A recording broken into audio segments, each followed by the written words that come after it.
नमस्कार मित्रांनी मैत्रिणींनो, आज मी तुम्हाला सार्थश्री एकनाथी भागवत अध्याय पहिला यातल्या काही ओवींचं वाचन करून दाखवणार आहेत आणि त्याचा अर्थ पण समजावून सांगणार आहेत. तर चला सुरू करूया. ओम श्री गणेशाय नमः.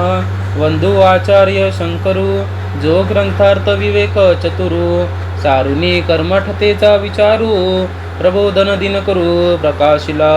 आता वंदू श्रीधर, जो भागवत व्याख्याता सधर, जयाची टीका पाहता अपार, अर्थसाचार पय असे इतरही टीकाकार, काव्य करते विवेक चतुर, त्यांचे चरणी नमस्कार, ग्रंथा साधर तेही होवावे. वंदू प्राकृत कवीश्वर, निवृत्ती प्रमुख ज्ञानेश्वर, नामदेव चांगदेव वटेश्वर, ज्यांचे भाग्य थोर गुरुकृपा, जयांचे ग्रंथ पाहता ज्ञान होय प्राकृतान, तयांचे चरणी माथा निजात्मता निजभावे.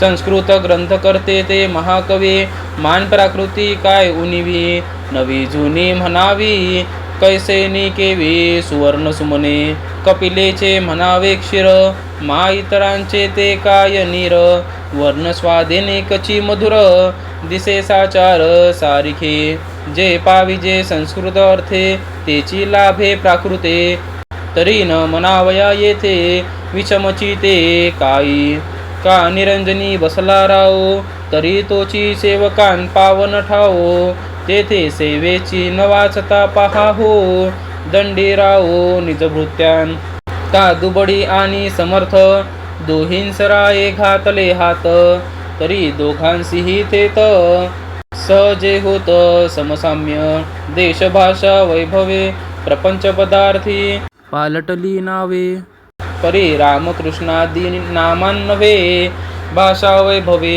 पालटू, संस्कृतवाणी देवे केली, तरी प्राकृत काय चोराबासुनी झाली, असो तू या अभिमान भुली, वृथा बोली काय काच, आता संस्कृता किंवा प्राकृता, भाषा झाली जे हरिकथा, ते पावनची तत्वता सत्य सर्वथा मानली. वंदू भानुदास आता, जो का पितामहाचा पिता, ज्याचे नि वंश भगवंता, झाला सर्वथा प्रियकर, जेने बाळपणी आकडिला भानू, स्वयं जाहला चिद्भानू, जिंतोनी मानाभिमानू, भगवत्तानू स्वयं झाला, जयाची पदबंध प्राप्ती, पाहो आली श्री विठ्ठल मूर्ती, कानी कुंडले जगज्योती, करितान राती देखिला. आता या ओवींचा अर्थ. तसेच ग्रंथाचा अर्थ करण्यासाठी महान ज्ञानी श्रीमद जगद्गुरु शंकराचार्य मी यांना वंदन करतो. त्यांनी कर्मठ विचार बाजूला सारून म्हणजेच पूर्व मीमांसकांच्या मतांचे खंडन करून प्रबोधसूर्य म्हणजे ज्ञानाने मोक्षप्राप्ती होऊ शकते हा सिद्धांत प्रस्थापित केला. आता भागवत टीकाकार श्रेष्ठ श्रीधर ज्यांच्या टीकेमध्ये अनंत अर्थ भरला आहे त्यांना मी नमस्कार करतो. याशिवाय इतर अन्य टीकाकार काव्यकर्ते विवेक चतुर असतील त्यांच्या चरणीही नमस्कार करून ग्रंथ श्रवण करण्याला सादर होण्याविषयी विनंती करत आहे. आता निवृत्तीनाथ प्रभृती ज्ञानेश्वर नामदेव चांगदेव वटेश्वर व ज्यांच्यावर गुरुकृपा झाली आहे व ज्यांचे भाग्य थोर झाले आहे अशा सर्वश्रेष्ठ मराठी कविवरांना वंदन करीत आहे. ज्यांचे ग्रंथ वाचले असता प्राकृतजनांना देखील आत्मज्ञान प्राप्त होते त्यांच्या चरणावर एकात्म भावाने व अनन्य भक्तीने मस्तक ठेवतो. संस्कृत ग्रंथकर्ते तेवढे महाकवी आणि प्राकृत ग्रंथकर्ते लघुकवी असे का बरे म्हणावे. सोन्याची फुले ताजी व शिडी असली तरी सारखीच. कपिला गायीचे तेवढे दूध आणि इतर गायींचे काय पाणी म्हणायचे. दुधाचा रंग रुची व गोडी सारखीच असते. संस्कृत भाषेने जे समजते तेच मराठी भाषेने समजते. मग या दोन्हीमध्ये भेद कसला.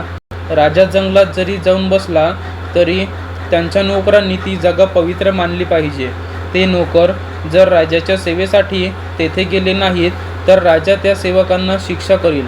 राजाने एखाद्या गरिबाच्या मुलीबरोबर लग्न केले किंवा एखाद्या श्रीमंताच्या मुलीबरोबर लग्न केले तर लग्न होताच दोन्ही मुलींची योग्यता सारखीच होते. देश व भाषा यांच्यामुळे काही वस्तूंची सामान्य नामे बदलतात, परंतु रामकृष्ण, नारायण इत्यादी विशेष नामे संस्कृत भाषेत किंवा मराठी भाषेत सारखीच राहतात. त्यात कधी देशकालपरत्वे किंवा भाषेमुळे बदल होत नाही. संस्कृत तेवढी देवापासून झाली अन मराठी भाषा काय चोरापासून झाली? हा सर्व अभिमानामुळे भ्रम निर्माण झाला आहे. आता त्याची व्यर्थ चर्चा नको.